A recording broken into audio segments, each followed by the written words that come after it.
This is the Red Line. I am your host, Jimmy Red. This is episode 3. We got a very fun-filled, exciting show for you today. All it is, college football. Week 1, very exciting week. I didn't think it was going to be exciting as it was. Very exciting. Very, to me. The new AP poll came out the other day. We had Bama at the top. No surprise there. Ohio State still at 2. Clemson jumped up to 3 because Florida State's lost. Then you got Penn State at 4, jumping up. And you have Oklahoma in at 5.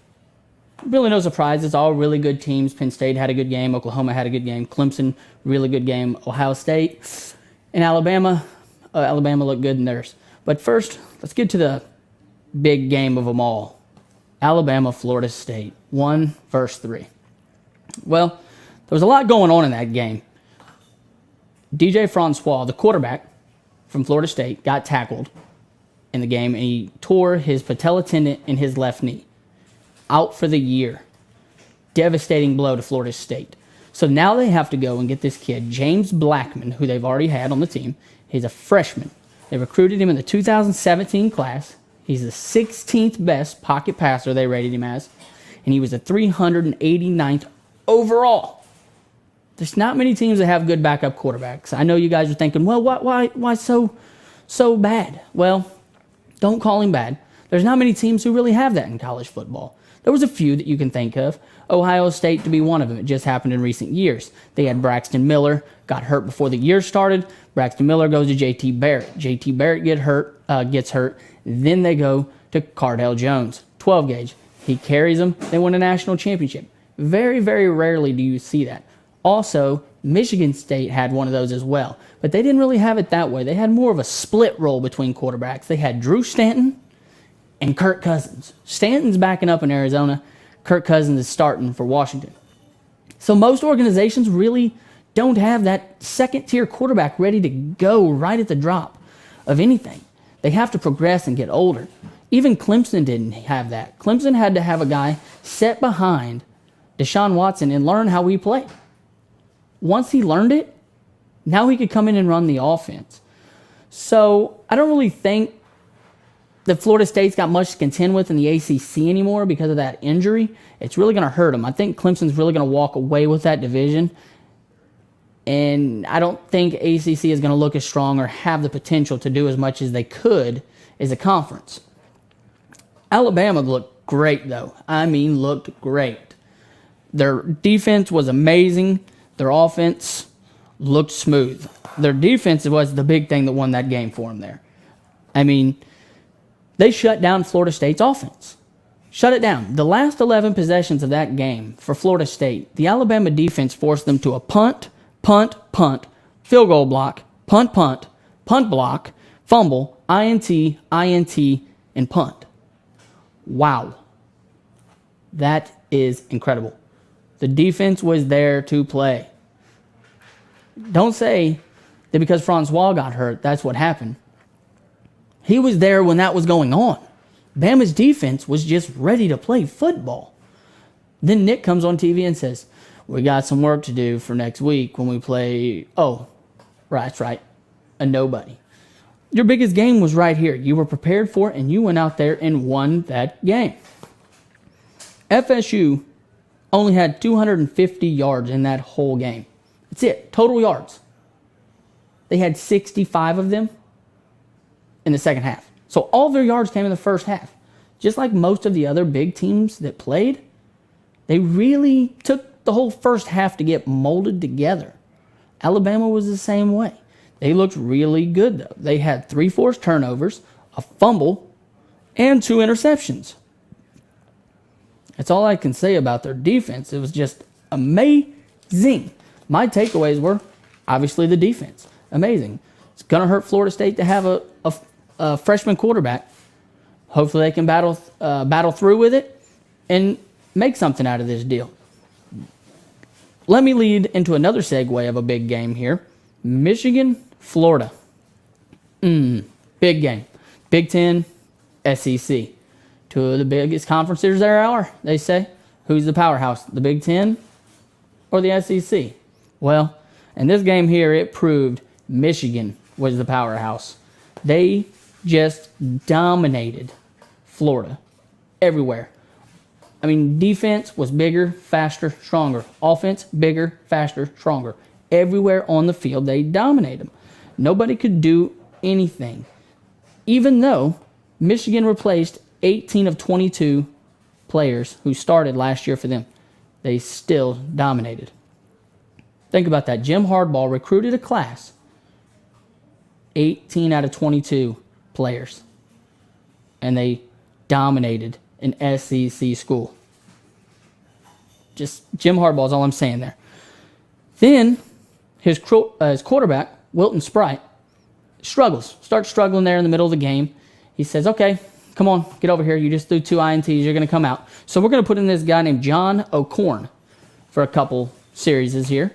O'Corn comes in, just throws 1 pass, does a couple hands-off, stuff like that. Makes Sprite over there just collect his thoughts. This kid comes back in the second half and is on fire. Let me tell you, he just took that team and went crazy, which is what he needed to do. And if he didn't do that, then they wouldn't have played the offensive ball the way they did.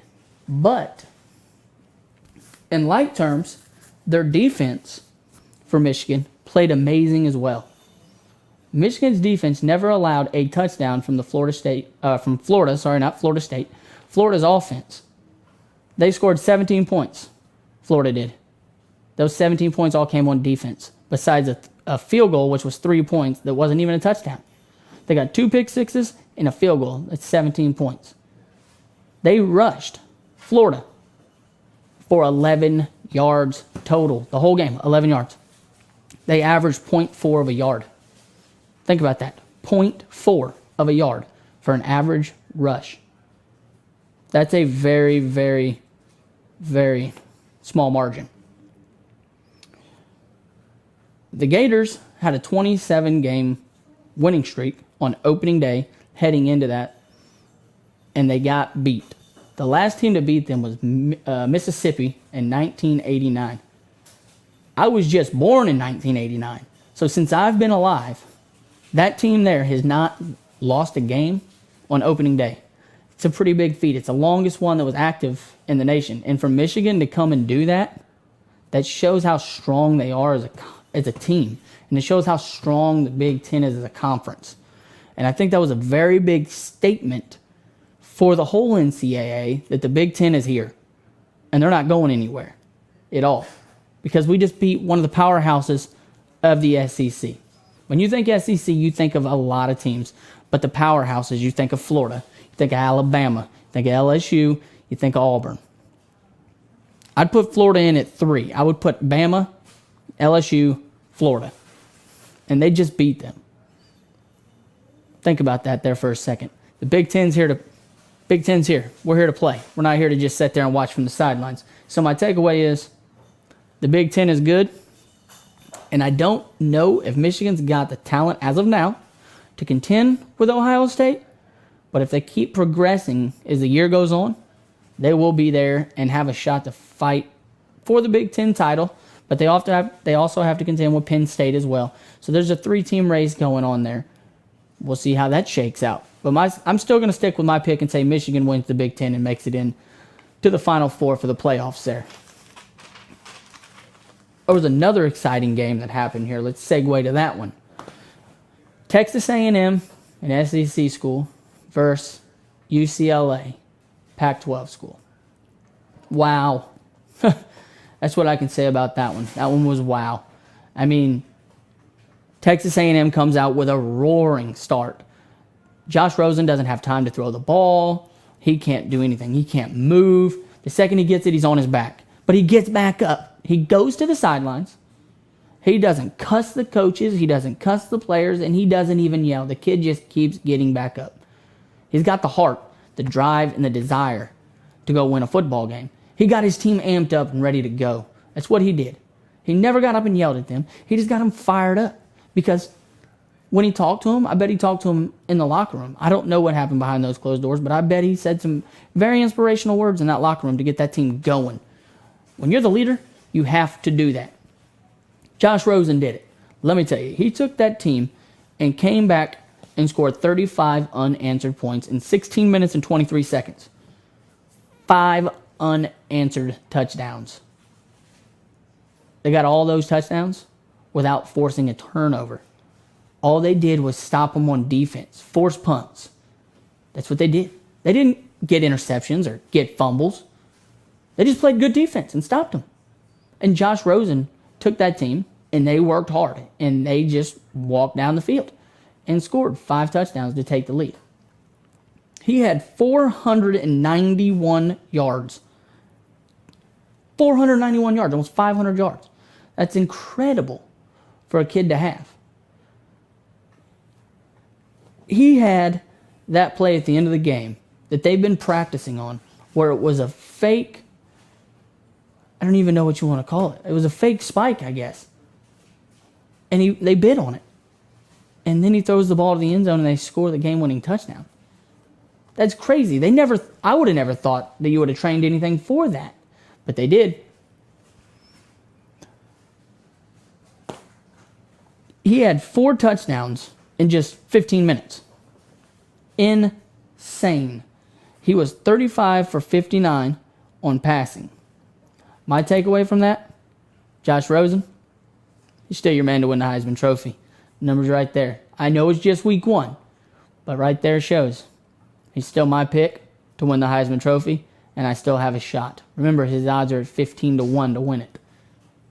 My stat from the other day, anybody above 20-1, there were 71 of them. Only one player has ever done it. It was Marcus Mariota. Josh Rosen's probably going to be number 2, and he's still my pick. Takeaways from there, UCLA struggled at the start of the game, but they really got together and started going. And they started molding together as a team. A lot of people were saying the coaches were on the hot seat, both of them. They were saying Kevin Sullivan was on the hot seat, and they were saying Jim Mora was on the hot seat. Well, a guy named Tony Busby comes on Twitter. He's a Houston guy, and he has something to do with the team, and he says, I want him gone. Well, you can't just fire him because he doesn't have like a buyout clause on his contract. Solomon does not have a buyout clause. If you want to pay him, you have to pay him his 2 years he's got left at $5 million. That's $10 million you have to pay that guy, and he's doing nothing for you. I don't think he's that bad of a coach. The reason I don't think he's that bad of a coach is because, well, he had a few years that were good. But he had Johnny Manziel. Johnny Manziel is who he had. That's like another school who has a quarterback for a couple of years, and they have a really good year, and then they lose that quarterback, and they have to pretty much start the rebuilding process over again. You can't fire the man because of that.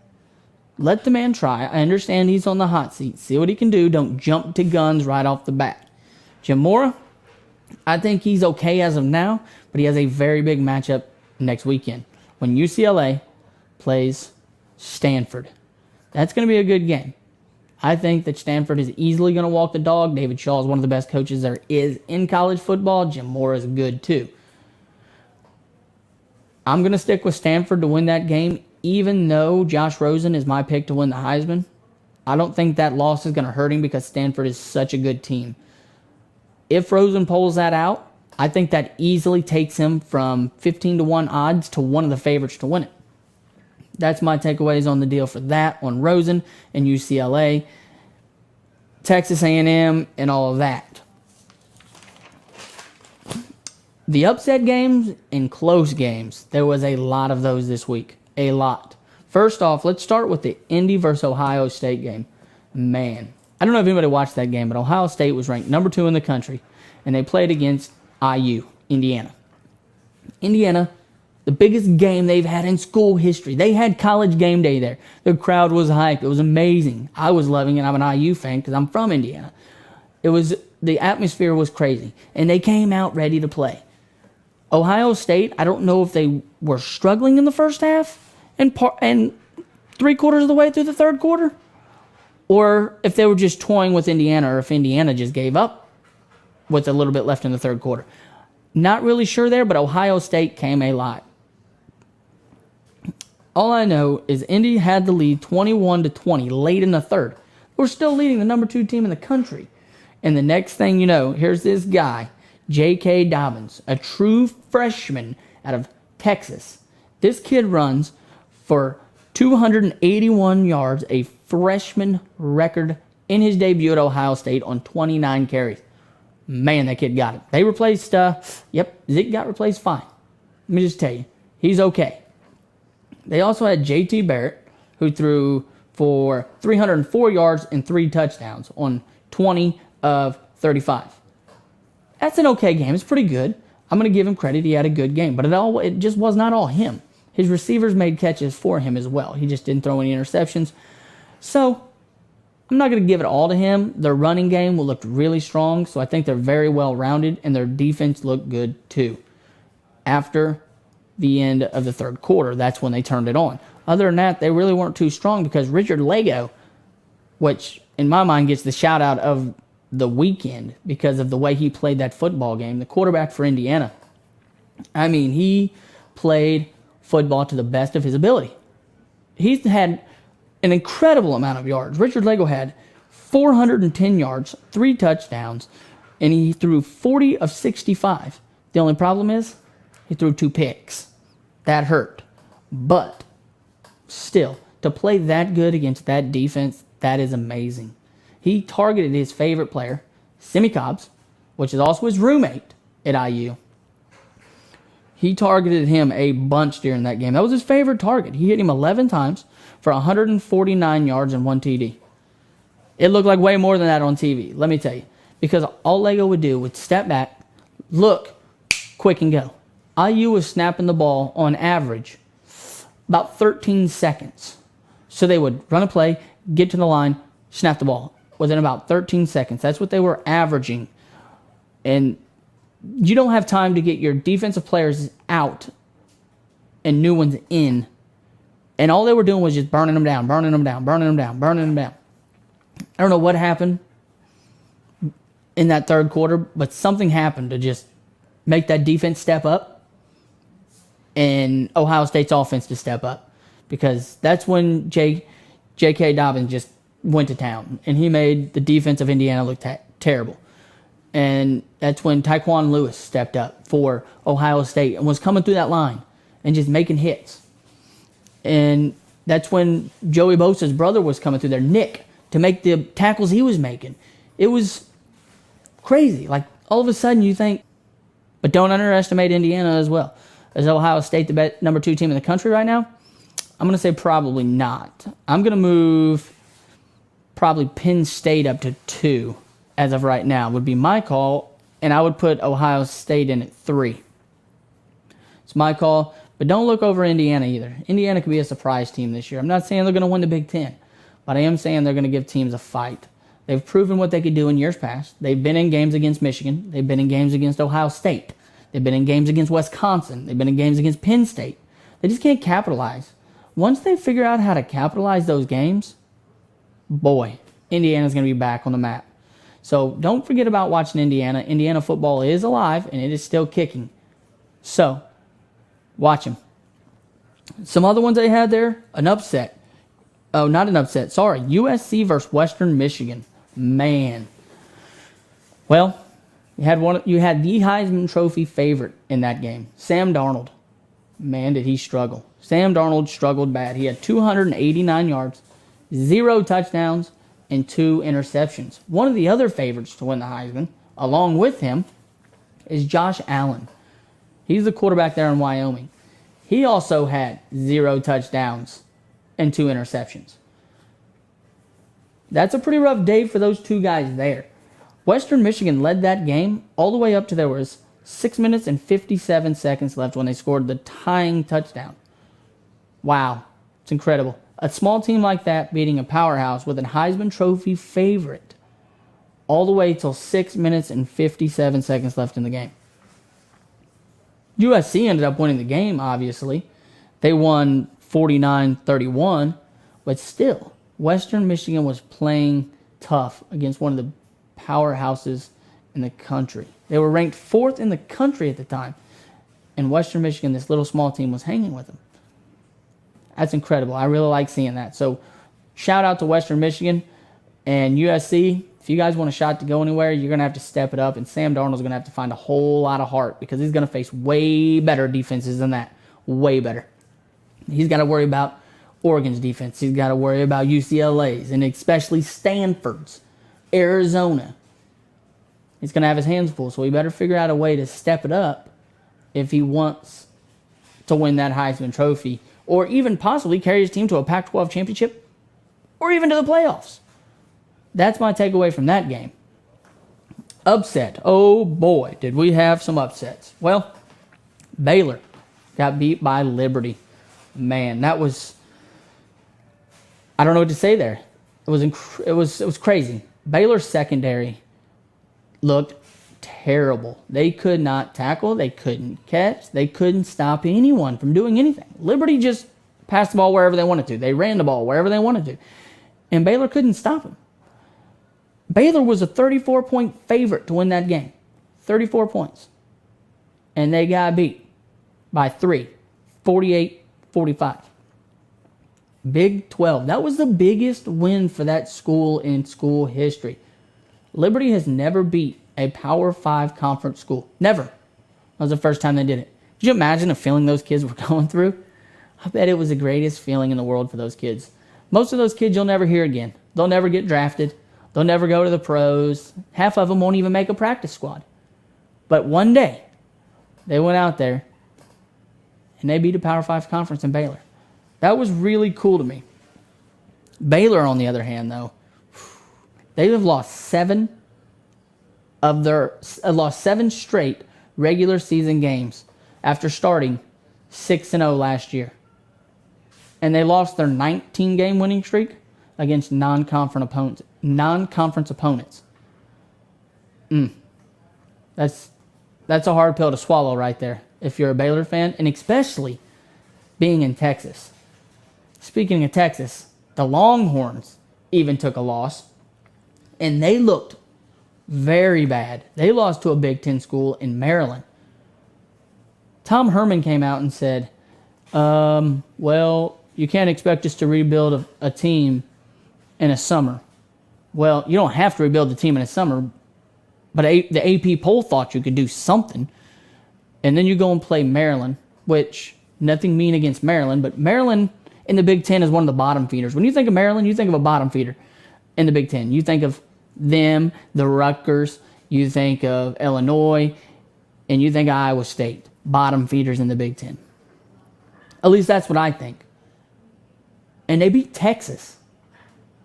Texas is the pride of football in that state.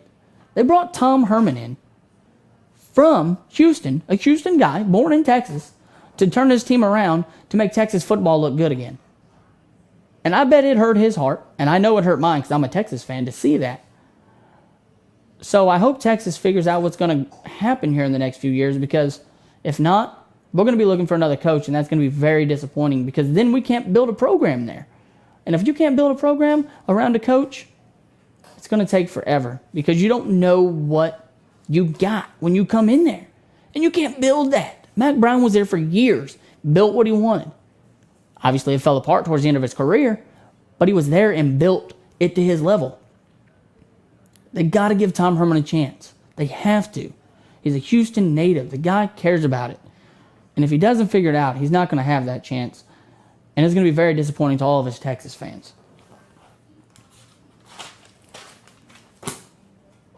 Also, there was a huge upset. Huge. Biggest upset in college football history.